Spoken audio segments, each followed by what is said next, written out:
अस्सलामुअलैकुम, मैं हूं तनवीर असगर और आप देख रहे हैं तनवीर भाई यूट्यूब चैनल। आज की ये वीडियो सिर्फ न्यू यूट्यूबर्स के काम की है जिनके चैनल्स फिलहाल मोनेटाइज नहीं है। अगर आपका चैनल पहले से मोनेटाइज है तो ये वीडियो आपके किसी भी काम की नहीं है। मेरी मोहब्बत में देखना चाहते हैं तो भाई मोस्ट वेलकम। आते हैं जी मोनेटाइजेशन की रिक्वायरमेंट्स की तरफ। देखें यूट्यूब के ऊपर मोनेटाइजेशन की जो रिक्वायरमेंट्स हैं पहले 5 थी, अब यूट्यूब ने एक बढ़ा के 6 कर दी है।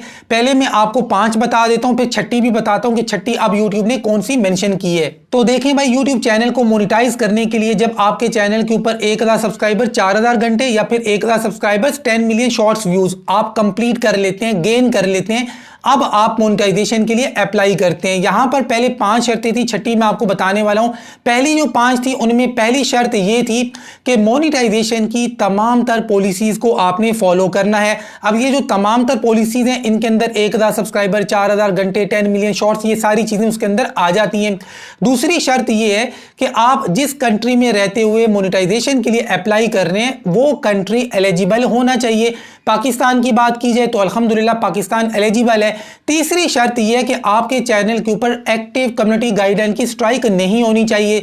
चौथी शर्त यह है कि 2 स्टेप वेरिफिकेशन को आपने इनेबल यानी कि ऑन किया हुआ हो। पांचवी शर्त यह है कि आपने अपने चैनल के साथ एक एक्टिव एडसेंस अकाउंट लिंक करना होता है। ये 5 शर्तें पहले भी थी, आज भी हैं। अब जो छठी शर्त आई है वो ये आई है कि अब आपने एडवांस फीचर को भी इनेबल करना है। पहले 5 शर्तें थी, अब YouTube ने छठी भी यहां पे मेंशन कर दी है। आपको यहां पर मैं स्क्रीनशॉट भी दिखा रहा हूं कि एडवांस फीचर को आपने इनेबल करना है। अब ये एडवांस फीचर को कैसे इनेबल करते हैं इस टॉपिक पर मेरी प्रैक्टिकल वीडियो बनी हुई है, लिंक इसी वीडियो की डिस्क्रिप्शन में दिया हुआ है। अगर आपने एडवांस फीचर को इनेबल नहीं किया हुआ है तो आप मेरी ये वाली वीडियो देखें और एडवांस फीचर को इनेबल करें। तो ये बड़ी इंपॉर्टेंट बात थी, आपके साथ मैंने शेयर करनी थी। दूसरी बात ये है, जितने भी लोग जिनके चैनल्स अभी मोनेटाइज्ड नहीं है, अब गौर से सुनें। अब मान लें आज आपके 1000 सब्सक्राइबर 4000 घंटे कंप्लीट हो जाते हैं या फिर 1000 सब्सक्राइबर और 10 मिलियन शॉर्ट्स व्यूज आपके कंप्लीट हो जाते हैं। आपने मोनेटाइजेशन के लिए अप्लाई किया और आपका चैनल रिजेक्ट हो गया, आपका चैनल मोनेटाइज नहीं हुआ, तो YouTube कहता है कि 30 दिनों के बाद आप री अप्लाई कर लें। 30 दिनों के बाद आप दूसरी बार अप्लाई कर लें। अब आपने दूसरी बार भी मोनेटाइजेशन के लिए अप्लाई कर दिया, खुदा ना ख्वास्ता दूसरी बार भी अगर आपका चैनल रिजेक्ट हो जाता है तो ऐसी सूरत में अब आपको 90 दिन इंतजार करना पड़ेगा। ये अपडेट कुछ अरसा पहले आई थी, तब भी मैंने आपके साथ शेयर की थी। आज दोबारा ये बात मैं इसलिए कर रहा हूं क्योंकि न्यू यूट्यूबर से जब मेरी बात होती है उनको 90 दिनों का टाइम दिया जाता है। उन्होंने लोगों की पुरानी वीडियोस देखी होती हैं तो वो कहते हैं कि तनवीर भाई हमने सुना था कि 30 दिनों के बाद दूसरा चांस मिलता है, लेकिन यार हमें चांस नहीं मिल रहा, हमें तो 90 दिनों के बाद वाला चांस मिल रहा है। तो ये बात आपने अपने माइंड में रखनी है कि पहली बार अगर आपका चैनल मोनेटाइज नहीं होता, रिजेक्ट हो जाता है, तो आप 30 दिनों के बाद अप्लाई करते हैं। पहली बार रिजेक्ट होता है तो 30 दिनों के बाद आप अप्लाई कर सकते हैं।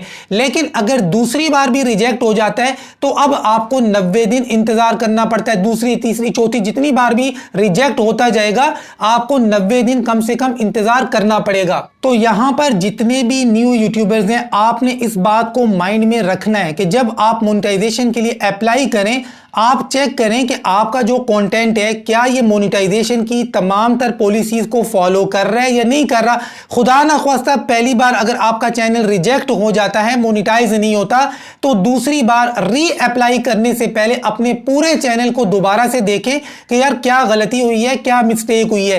क्योंकि दूसरी बार भी अगर आपका चैनल रिजेक्ट हो जाता है तो आपको फिर 3 महीने इंतजार करना पड़ता है। 3 महीने बहुत बड़ा टाइम होता है। और यहां पर मैं एक और बात भी आपके साथ शेयर कर दूं, आजकल एडसेंस अकाउंट बहुत ज्यादा रिजेक्ट हो रहे हैं। अगर आप मोनेटाइजेशन के लिए अप्लाई करते हैं स्टेप 1 डन हो जाता है, लेकिन स्टेप 2 के अंदर इस वक्त बहुत ज्यादा मसले आ रहे हैं, आपका एडसेंस का अकाउंट वेरीफाई नहीं हो रहा। तो ये चीज YouTube के ऊपर आम है, ये कभी कभार होता रहता है। कुछ दिन ऐसे आते हैं कि जब एडसेंस के अकाउंट अक्सर जो है वो रिजेक्ट होते हैं। मैं ये नहीं कह रहा हूं कि सारे रिजेक्ट हो रहे हैं, लेकिन अगर आप 10 अकाउंट के लिए अप्लाई करते हैं तो 10 में से 2-3 एडसेंस अकाउंट आपके एक्सेप्ट हो रहे हैं, 7 से 8 इस वक्त रिजेक्ट हो रहे हैं। तो आपको थोड़े दिन इंतजार करना चाहिए, जब ये चीज खत्म हो जाए, ठीक हो जाए, उसके बाद आप अप्लाई करें। तो ये 2 बातें थी जो मैंने न्यू यूट्यूबर्स के साथ शेयर करनी थी। अगर आप एक न्यू यूट्यूबर हैं और इस वीडियो से कोई फायदा हुआ है तो वीडियो को लाइक करें। मिलते हैं इंशाल्लाह नेक्स्ट वीडियो में, तब तक के लिए अल्लाह हाफिज।